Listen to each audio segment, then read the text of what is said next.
Uma das maiores dificuldades de qualquer estudante, inclusive a minha, é se planejar para estudar e manter um ritmo de estudos. Mas eu acho que eu achei uma solução boa e hoje eu vou contar para vocês qual que é. Oi, meu nome é Sofia Lapadula e hoje eu vou contar para vocês sobre a metodologia Estudos Ágeis que eu mesma criei para me ajudar a estudar para a faculdade e manter os meus ritmos de estudo. Se você é novo aqui no canal, já se inscreve para acompanhar as próximas dicas sobre organização, estudos e produtividade. Também já deixa o seu like para o YouTube entender que esse vídeo é útil e que pode ajudar outras pessoas. Agora vamos entender qual que é essa solução que eu expliquei para vocês, né? Estudos ágeis. Porque, aliás, de onde vem a palavra ágil nesses estudos? Eu sou gerente de projetos, então quando eu comecei a montar uma metodologia para mim, eu decidi trazer algumas metodologias de gerenciamento de projetos para os meus estudos. Isso porque eu sentia que a maioria das vezes, quando eu tentava me organizar bloqueando ali meu calendário, não tendo muito mesmo um método que me dissesse, ok, isso daqui é a prioridade e é isso que você vai fazer agora. Então, incluindo metodologias ágeis que vêm do gerenciamento de projetos, eu consegui criar uma metodologia de estudos que faz com que eu sempre mantenha o foco naquilo que é prioritário. E eu vou contar para vocês agora como que essa metodologia funciona. Eu vou dividir esse vídeo em duas partes. A primeira parte eu vou explicar para vocês o que é os estudos ágeis e quais são os principais pilares dessa metodologia. E depois eu vou mostrar para vocês como eu implementei essa metodologia na minha vida, aplicando tudo em um template do Notion que vai estar disponível para vocês aqui no link abaixo na descrição. E podem ficar tranquilos que nesse vídeo eu vou mostrar para vocês como vocês podem utilizar esse template no dia de vocês e dar exemplos de situações reais de como ele pode ser utilizado. Mas agora vamos entender o que é essa metodologia Estudos Ágeis e quais são os três principais pilares dessa metodologia. A metodologia Estudos Ágeis tem com certeza como maior princípio a agilidade.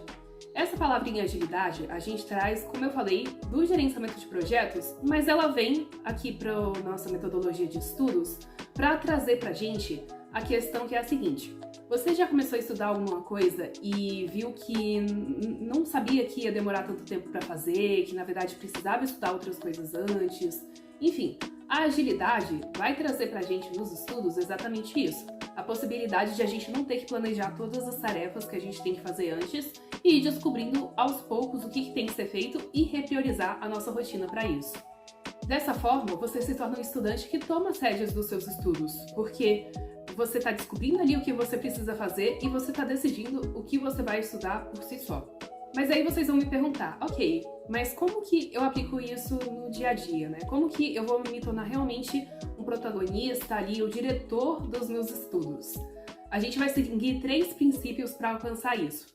O primeiro, visualização. O segundo, priorização. E o terceiro é get things done, ou seja, faça as coisas acontecerem. Agora vamos entender melhor por que o primeiro princípio é foco na visualização. Se a gente for parar para pensar, a gente tem muita coisa para guardar na nossa cabeça. E é muito difícil de gerenciar tudo que a gente tem que fazer no dia a dia. Então, é muito mais fácil você anotar em um lugar e deixar disponível para o seu cérebro ver, olha, tem essa tarefa que eu preciso fazer, mas a gente vai ver em que momento a gente vai fazer. Isso tira uma carga mental do seu cérebro e te deixa mais disponível para estar aprendendo ali efetivamente, não só lembrando de tarefas que você tem que fazer. O segundo princípio é a priorização. A priorização vai vir para a metodologia Estudos Ágeis justamente para garantir que a gente esteja dedicando o nosso foco naquilo que é mais importante. Ou seja, a gente não vai estar fazendo ali tarefas que não vão gerar o máximo resultado. A gente vai focar de sempre fazer estudos, tarefas, trabalhos que vão trazer para a gente um maior índice de retorno, que daí no caso vai ser notas, vai ser conhecimento para sua vida profissional, em qualquer área que você queira aplicar. E agora o terceiro princípio é get things done. Por que eu coloquei esse princípio de fazer as coisas efetivamente, né? Porque agora que você tem um board que vai te indicar exatamente o que você precisa fazer e o que é mais importante de ser feito, você tem muito menos distrações no seu cérebro para estar executando essas tarefas. Então, Get Things Done, na verdade, vai ser um resultado de tudo isso que a gente está fazendo anteriormente. Para mim, particularmente, isso funciona muito bem, esses três princípios, porque eu sou uma pessoa que não consegue dedicar muito tempo aos estudos. Eu trabalho também, produzo conteúdo, então acaba que fica muito apertado para fazer estudos da faculdade, da vida do dia a dia. Então, sempre ter uma lista repriorizada, saber o que é mais importante ali, me ajuda a manter a calma e também a focar no que é mais importante. Agora vamos para o que importa, que é entender como que isso funciona no Notion e como que a gente utiliza essa metodologia no nosso dia a dia. Muito bem, agora vamos primeiro olhar para a página principal dos Estudos Ágeis. Aqui vocês vão encontrar uma mensagem de bem-vindos, explicando novamente o que eu falei no vídeo, basicamente. E a gente deixou aqui também um tutorial do template, ou seja, você não vai precisar voltar sempre nesse vídeo. Você pode já voltar nesse tutorial e tem tudo explicadinho. Desde os fundamentos, como eu falei, foco na visualização, priorização, get things done, e também como que esse template foi montado. Aqui vocês vão ver que tem 4 bases de dados, basicamente, onde a gente vai separar disciplinas, tarefas, anotações e recursos. Eu vou explicar mais pra frente como que cada um deles vai interagir entre si, porque todos eles são interconectados para a gente conseguir retirar métricas dos nossos estudos e entender qual que é o nosso ritmo de estudos, o quanto que a gente consegue fazer em uma semana, por exemplo. Além disso, eu deixei alguns tutoriais em GIFs de como vocês podem utilizar as visualizações e tá tudo explicadinho aqui, mas eu vou passar um por um também aqui com vocês. Vamos lá, que nem eu falei, temos 4 bases de dados. Vamos explorar primeiro a base de disciplinas. Na base de disciplinas, eu já deixei aqui alguns exemplos de disciplinas de vários cursos que podem existir e como que elas seriam mostradas aqui na nossa tabela de disciplinas. Então a gente tem aqui efetivamente o nome da disciplina, né, que vai abrir para uma página detalhando ela, o status, se ela está sendo feita no momento ou já foi feita, qual semestre você fez, a sua média atual nessa disciplina que é calculada automaticamente e quais são as tarefas relacionadas a ela. Então, se você vier aqui nesse campo de tarefas da disciplina, você sempre vai conseguir visualizar tudo que você já fez dessa disciplina. E além disso, você pode arquivar para não ter que ficar vendo ela em todas as visualizações que eu vou mostrar para vocês depois, quando você já tiver terminado essa matéria. Aqui eu já deixei uma proposta de como que eu acho que deve ser o detalhamento de cada disciplina. Eu particularmente gosto de deixar algumas informações principais aqui. Então, a sala, professor, o e-mail do professor, a fórmula da média para calcular suas notas finais e o plano de ensino. Já deixei aqui um botão para vocês só clicarem e fazerem o upload quando o professor fornecer esse plano de ensino. Além disso, a gente tem uma tabela, né, com as tarefas pendentes. A gente consegue ver aqui qual que é o nome da tarefa, a disciplina que a gente está falando, né, que no caso é matemática discreta, e o status, se já está feito, se está para fazer ainda. Também dá para colocar o prazo e a partir desse prazo você consegue ver quantos dias faltam para essa tarefa chegar nesse prazo. Então, isso daqui é tudo automático, tá, gente? Não precisa alterar nada. Aqui já está atrasado, né, porque eu coloquei faz tempo aqui essa página, mas isso vai atualizando à medida que você vai alterando esse prazo também.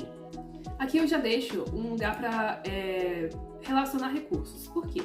Porque quando a gente está no nosso dia a dia, consumindo conteúdo na internet, de livros, etc., a gente vai juntando tudo. Já vou explicar como a gente vai colocar tudo aqui. E é muito bom você já conseguir relacionar essas tarefas, porque quando você for executar, seguindo o princípio do Get Things Done, você já vai ter tudo pronto para focar ali e você já tem os seus recursos de pesquisa também. Da mesma forma, dá para você colocar anotações, que eu vou mostrar também como funciona, e uma coisa muito importante que é uma parte central de tudo que a gente está conversando aqui. Para cada tarefa, prova, estudo, a gente sabe que tem um esforço e tem um resultado. E essas métricas de esforço e resultado é o que a gente vai usar para entender o que é importante de ser feito. É a questão da priorização que eu estava falando antes. Então, por exemplo, essa tarefa aqui, ela é máximo esforço mais máximo resultado. Então a gente sabe que ela precisa ser feita com uma certa urgência, mas a gente também sabe que a gente vai ter que dedicar um período maior de tempo para ela. Então seria interessante reservar um período da manhã, quando a gente já está mais ativo, não deixar para fazer tão depois, já que ela é mais custosa de ser feita. Além disso, eu deixo aqui um lugar para registrar se vale nota, porque às vezes é muito melhor só priorizar o que vale nota, né, dependendo aí da sua rotina. E também um lugar para você colocar quanto você tirou nessa tarefa, se ela vale nota. Você também consegue ver quando essa tarefa foi criada, então você consegue ir monitorando há quanto tempo você está pretendendo fazer essa tarefa. E além disso, a gente tem o botão de arquivar. Esse arquivar, ele já é automático, então quando você clicar para arquivar uma matéria, ele vai consequentemente arquivar a tarefa também para você não ter que ficar vendo ela depois de ter terminado a disciplina, que não faz sentido, né? E além disso, eu deixo aqui as anotações que estão pendentes de estudar. Então, depois a gente vai ver a base de anotações, como ela funciona, mas como vocês veem, dá para quebrar todas essas informações, tanto de tarefa quanto de anotações, aqui pela página principal de cada uma das matérias. Agora, indo para a nossa próxima base, é a base de tarefas, que nem eu já tinha explicado. Nós temos o nome, né? Então você consegue também configurar essa tarefa para ser uma prova e registrar quando é essa prova, para você ir mapeando o que você tem que estudar. A gente tem as features que eu tinha falado antes, então o esforço e resultado, que a gente já vai ver como funciona, há quantos dias essa tarefa está atrasada, nota, qual disciplina ela é relacionada, tudo está certinho descrito aqui para vocês. E agora vamos para uma outra base, que é a base de anotações. Nessa base de anotações, você vai colocar anotações de aula, anotações de estudo, tudo que você produzir de conteúdo relacionado a essa matéria, você vai colocar nessa base. Então, só explicando um pouquinho, a gente tem aqui uma propriedade, né, que a gente chama no Notion, que vai mostrar qual matéria ela é relacionada, se ela está arquivada ou não, né? Também é automático, gente. Então, quando você arquiva uma matéria, todas as outras coisas já vão ficar arquivadas também. A qual recurso ela se relaciona. Então, por exemplo, às vezes essa anotação é um resumo de uma coisa que você leu. Aí você pode relacionar o recurso, mas você tem um recurso original aqui também, o que é muito bom. Vocês vão ver que essa base ela tem algumas questões que são essenciais para metodologia de estudos ágeis. Primeiro, o de anotações de aula. É um template que quando você clicar já vai aparecer tudo isso aqui. Então, aqui eu vou explicar como que você deve anotar. Tá tudo descrito nessas caixinhas com a lâmpadazinha de ideia. E aqui você vai colocar por que esse tópico é importante, dúvidas que você precisa ir tirando ao longo da aula e o que você sente que precisa estudar mais. E aqui aí embaixo você pode colocar sua anotação de aula. Agora, por que cada tópico desse template é importante? Quando a gente está no meio da aula, às vezes é muito difícil a gente entender de primeira por que isso é importante. Eu, particularmente, sempre gosto de dar uma pesquisada para entender ao que o assunto que o professor está falando é relacionado e por que seria importante. Isso é bom tanto psicologicamente para a gente criar interesse em nós mesmos a aprender o que o professor está passando, mas também é importante para a gente entender qual que é a prioridade dessa anotação pra gente. Ou seja, o quão crucial vai ser para nossa vida e para as nossas tarefas lá pra frente. A seção de dúvidas é mais pra gente entender o que vai precisar ser estudado depois. Então, a gente vai ir anotando as nossas dúvidas e pensando, tá, eu tenho essa questão específica. E depois, no final da aula, o certo é você vir aqui e já pesquisar no Google, perguntar para um amigo e ir completando essas dúvidas para não ficar nada pendente. Além disso, tem o tópico de preciso estudar mais, que é basicamente um tópico para você colocar ali, por exemplo, a gente está vendo um tópico X, mas eu precisava revisar o tópico Y. Então você já pode deixar tudo anotado aqui e depois, ao longo do processo de ir refinando essa anotação, a gente vai tomar ações para estar buscando essas informações depois novamente para o nosso cérebro. Além disso, a gente tem outro template que é o Deep Dive. O Deep Dive é basicamente um aprofundamento no tema. Quando eu vou estudar sozinha, preparar para uma prova, etc., eu uso essa metodologia Deep Dive para acelerar esse processo. É basicamente o seguinte. Primeiro, novamente, a gente vai colocar por que esse tópico é importante. Acho que deixar isso visual ajuda muito na nossa motivação para estudar. Então, eu sempre vou deixar um espaço para escrever mesmo por que esse tópico é importante. Além disso, tem uma checklist de tudo o que vai ser feito nesse processo de estudos de Deep Dive. Então, a gente tem o Blurting, que é basicamente escrever tudo o que você sabe dessa matéria em tópicos. Isso é bom porque você consegue entender se você sabe muito ou pouco da matéria e ir completando aos poucos com outras fontes que você vai estudando.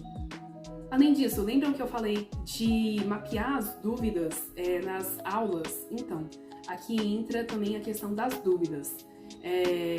A gente pode tanto trazer das anotações da aula essas dúvidas, ou então às vezes aparecem mais dúvidas e a gente escreve aqui para ir completando também. E depois tem uma sessão de completar o conhecimento, que é basicamente entender onde estão as suas falhas ali naquela matéria e colocar o que falta para você ter certeza que você tem um domínio legal dessa matéria. Agora indo para a nossa última base de dados, que é a de recursos.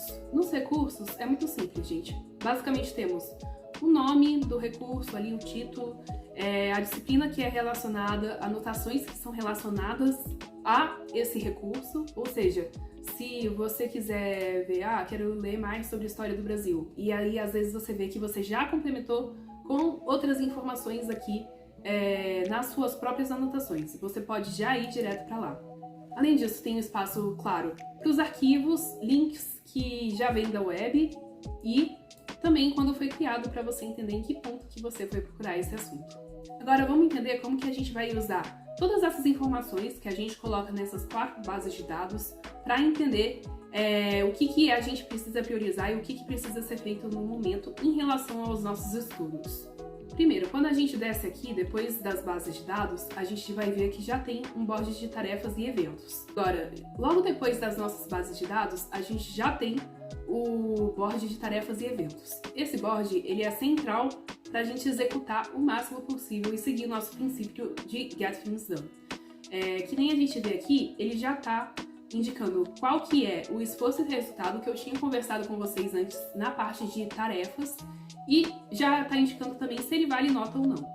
Então, por exemplo, nesse board aqui, a nossa prioridade seria fazer a tarefa 1 porque ela vale nota e também porque ela vai dar um resultado maior. A tarefa 4 não seria tão interessante porque ela não vai ter um resultado tão interessante.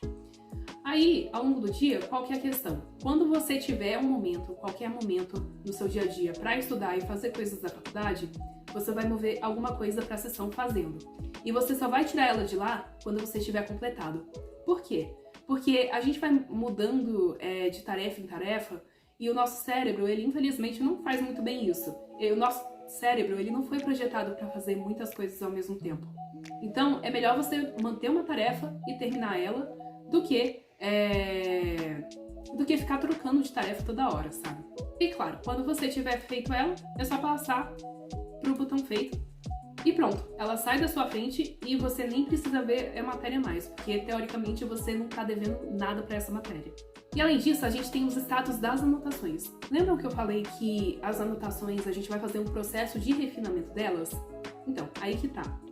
Tanto anotações de aula quanto anotações de deep dive, a gente vai também ter status. Então, por exemplo, se eu quero fazer, melhorar uma anotação de aula que eu tive ontem, a gente vai fazer que nem eu fiz aqui, que é mudar o status. Então, eu vou estar fazendo essa anotação, ou seja, eu vou estar refinando essa anotação. Quando eu terminar de refinar, mesma coisa, só colocar para feito. E agora, gente, por que esses boards são tão importantes? Porque, primeiro, todo mundo aqui tem muita coisa para fazer. Eu sei que a maioria das pessoas não vai estar só estudando, vai estar trabalhando também que nem eu, vai estar produzindo conteúdo, às vezes tem hobbies, todo mundo faz outras coisas além de estudar. E quando você tem tempo para os seus estudos, é muito importante que você já saiba o que você precisa fazer e faça aquela coisa que é mais importante. Esses boards, que nem vocês viram, estão mostrando exatamente isso. Você chega aqui e já sabe o que é mais importante de ser feito. Tanto na questão de fazer tarefas e estudar para provas, quanto na questão de estudar previamente. Ou seja, o board de anotações é voltado para você ter uma noção de o que ainda precisa ser refinado e quando você tiver um momento para refinar, vai estar ali pronto para você, te dizendo, olha, precisa ser refinado isso, isso e isso, e você vai decidir com base no que, por exemplo, essa prova tá vindo antes, ou então, esse assunto é mais importante para minha carreira. Você vai decidir o que é mais importante de ser refinado. Gente, eu sei que esse template, ele mudou a minha vida em relação à faculdade. Por quê?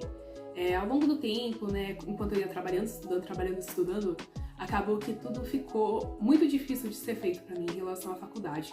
Então, dessa forma, eu consigo visualizar o que precisa ser feito e muitas vezes até acalma minha própria ansiedade, porque eu vejo que tudo que eu preciso fazer tem prioridades diferentes e eu posso fazer em momentos diferentes E eu não fico naquele sentimento de sempre ter uma urgência de tudo ser feito, sabe? Então fica aí a dica pra vocês, quem quer se tornar um estudante que tá no comando do que tá fazendo com seus estudos, um estudante que é protagonista, um estudante que é interessado e que quer mapear o que tá estudando, já entra no link na descrição para acessar o template de estudos ágeis e, claro, me segue nas redes sociais para acompanhar mais sobre como eu utilizo a metodologia nesse dia a dia e como eu organizo também outras partes da minha vida, tá bom? Um beijo para vocês e bons estudos!